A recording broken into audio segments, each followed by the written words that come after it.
Voilà, alors vous voyez, on est sur la petite terrasse de l'appartement. Et Yom Kippour, ben, c'est passé. Et maintenant, il faut faire la souka, c'est construire la souka. Alors, j'avais à cœur de vous montrer ces deux choses.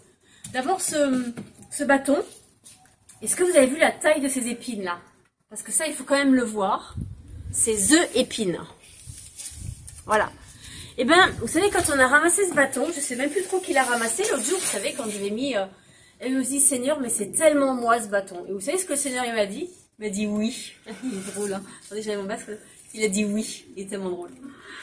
Et ça m'a dit deux choses. La première, c'est tes épines. Catherine, il va falloir, ah, vous avez vu? Il va falloir mettre ça, hein, un peu se débarrasser de tout ça. Et puis après, l'autre chose, c'est que ça, c'est un bâton d'acacia. Et forcément, ça m'a ramené au temple. Quand ils ont dû dans le désert construire le tabernacle, vous vous rappelez? Dans le désert, et ben c'était ça. Donc ils ont commencé par raboter, nettoyer. Et puis, là, il est droit ce bâton. Alors j'étais fière de dire, Seigneur, t'as vu comme je suis droite? Et le Seigneur me fait un peu trop. Je dis, ah ouais, super, merci, c'était ma fête le jour. Mais Dieu est bon. Et c'est pour ça qu'il m'a dit ça. Il m'a dit, Catherine, tu es pas droite, tu es rigide. Il y a une différence entre la droiture et la rigidité.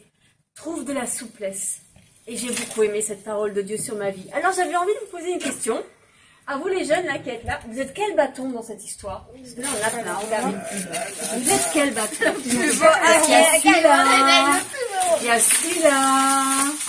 Oui, ça pourrait être marrant de jouer à ce bâton. Le plus nul. Il y a le bambou. C'est bien le bambou. Allez, vous êtes quel bâton? Moi je suis ce bâton. Allez, Daniel il a trouvé ce bâton. Moi je suis ce bâton. Je suis celui-là, moi. Ah, Ezekiel, il a pris celui-là. Moi, je suis celui-là. Un grand costaud. Moi, j'arrive pas à sauver, mais je suis celui-là. Alors, attends, on va te débarrasser de celui-là.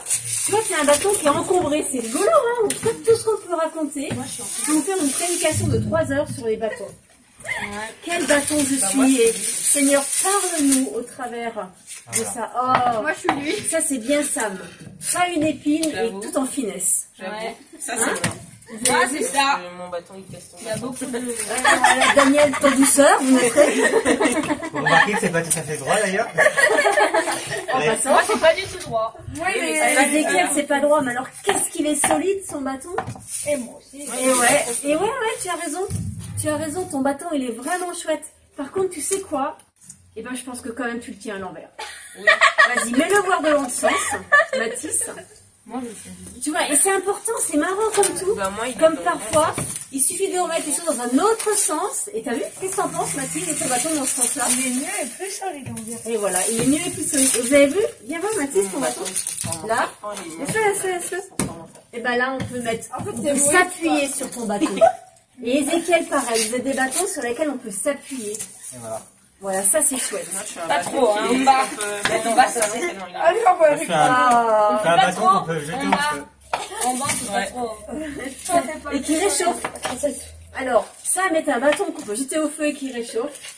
Et Daniel est tellement beau qu'on peut le mettre dans un salon. Mais c'est vrai que son bâton est beau. À côté du feu. Voilà. Il le regarde. C'est vrai que je trouve que son bâton, il ressemble un peu au bâton de Moïse à Daniel. Serait-il un futur leader? Moi, c'est celui-là. Et Ayelette, tout en finesse, mais à l'envers aussi. Regardez là, hop, tout de suite, ça fait un peu comme un cercle, je trouve. Non, il n'est pas moche, tu vois. Ayelette, tout de suite, voilà, faut qu'il soit moche, elle se dénigre. Il y a du travail. Priez pour sa mère. Je sais pas qui c'est, mais... Et puis, j'avais envie de vous montrer cette feuille de laurier, vous voyez? Parce qu'elle sent bon. Et elle est sauvage, on l'a trouvée dans la nature, pareil que le reste. Elle est complètement sauvage. Et... Alors, avec tout ça, on va faire... Et ça, la cabane, et ça, c'est le fameux... comment ça s'appelle déjà, ça?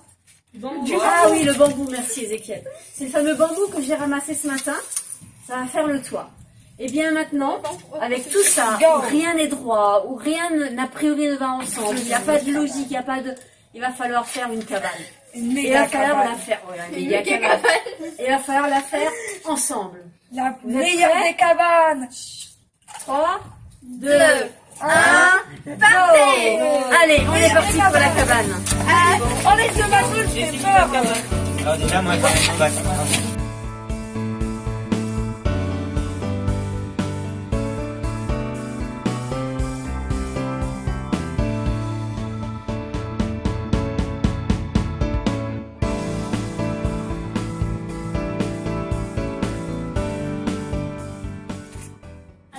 c'est notre premier souka. Et ben franchement dit, on est content. On est content. Et regardez, on a réussi. Ah, je vais m'attraper, hein. Voilà. Grâce à un apport extérieur, et ben on a réussi à consolider la souka. Regardez, là elle est, la branche là, qui permet l'entrelacement et d'avoir posé par-dessus le bambou. Je vais y arriver, le bambou, je l'ai retenu. Donc vous voyez, chacun a apporté quelque chose. Chacun avec sa branche, toute droite, trop droite, tordue, avec un V comme ça, je sais pas comment on appelle ça. Tout a permis qu'ensemble on fasse la souka. Alors, elle est un peu branlante, c'est sûr et certain. Mais en attendant, et ben dans le désert, quand ils ont fait Soukot, ils n'avaient pas mieux. Ils n'avaient pas mieux. Et ça, c'est réjouissant de voir que le Seigneur, finalement, au travers de ça, il y a un message de dire, mais je vais faire quelque chose de vos vies qui est un lieu de repos, un lieu pour apprendre. Et Soukot, c'est ça. Et Soukot, vous savez, ça vient juste après Yom Kippour. Yom Kippour, c'est lundi. Toute cette journée, c'est cette journée aujourd'hui qu'on a passée, vous voyez, à repenser à Jésus, à ce qu'il a fait, à être saisi dans nos émotions. Moi, j'étais, voilà, par la mort de Jésus, par son amour, par la croix, par tout ça. Et bien, au lieu de tomber dans la dépression, de dire, ah voilà, regarde comme je suis nulle, Seigneur, à cause de moi et tout ça. Non, qu'est-ce que le Seigneur a fait? Il dit, bah, construis une cabane. Regarde, tout ça, je vais faire quelque chose. Un lieu pour te protéger, où tu vas être bien avec ta famille, tes amis. Et qu'est-ce qu'on fait dans la souka? Eh bien, on apprend. Ensemble, on va étudier la parole. Voilà, c'est ça le sens de Soukot. C'est ne t'apitoie pas. Ne reste pas dans ce larmoiement, dans la souffrance de la mort et de la crucifixion de Jésus. Je suis vivant pour toujours. Apprends à m'obéir. Apprends à devenir un disciple. Alors, ensemble, devenons les disciples de Jésus Yeshua. Amen. Amen. Amen. Ils sont morts de rire et je ne sais pas pourquoi. Parce que non, pas du tout, c'est pas ça. Voilà, donc ce que je vous propose maintenant, c'est que dans cette semaine de Soukot, eh bien, on prenne tous les jours le temps d'un enseignement. Alors, je ne pourrais pas le faire sous la souka, parce que pour des raisons de sécurité, on ne va pas la laisser monter très longtemps. Il y a une école à côté. Si le vent trop fort souffle, on peut avoir des problèmes. Mais en tout cas, tous les jours, à 13h30, on va prendre le temps de lire ensemble, de voir ensemble qui est Jésus Yeshua. Il est qui? Que dit la parole de lui? À demain, 13h30. Bisous.